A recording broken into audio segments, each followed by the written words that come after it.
शेतकरी बंधूंनो, आपल्या जळगाव जिल्ह्यामध्ये कागदोपत्री याचा एरिया जे क्षेत्र आहे ते 62,000 हेक्टर आहे, पण जाणकारांच्या मध्ये ते 72,000 हेक्टर एरिया आपल्या जळगाव जिल्ह्यात आहे. आणि आता जे बनाना क्लस्टर डिक्लेअर झालंय तर अजून हा एरिया फार वाढण्याची शक्यता आहे.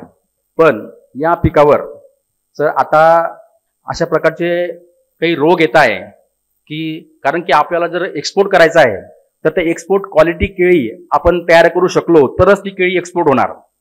पण जर त्याच्यावर अनेक रोग आले किंवा त्याच्यावरती स्टेम पिटिंगचा प्रॉब्लेम आला किंवा चिलिंगचा इफेक्ट आला तर त्याच्याने आपली केळी एक्सपोर्ट होणार नाही. याच्यामध्ये केळीवर काही विषाणूजन्य रोग, काही जीवाणूजन्य, काही बुरशीजन्य रोग येतात. त्याचं आपण जर व्यवस्थितपणे नियोजन केलं तर मी 100% गॅरंटी देऊन सांगतो की तो रोग तुमच्या भागामध्ये तरी येणार नाही. कारण की हे झाले जैविक घटक. दुसरा घटक अजैविक मध्ये जर तुम्ही केळीची फेरपालट केली तर बऱ्यापैकी तुम्हाला करपा किंवा जो इरविनिया रॉट जो आपण खोडसड म्हणतो तो पण आपल्याला टाळता येईल.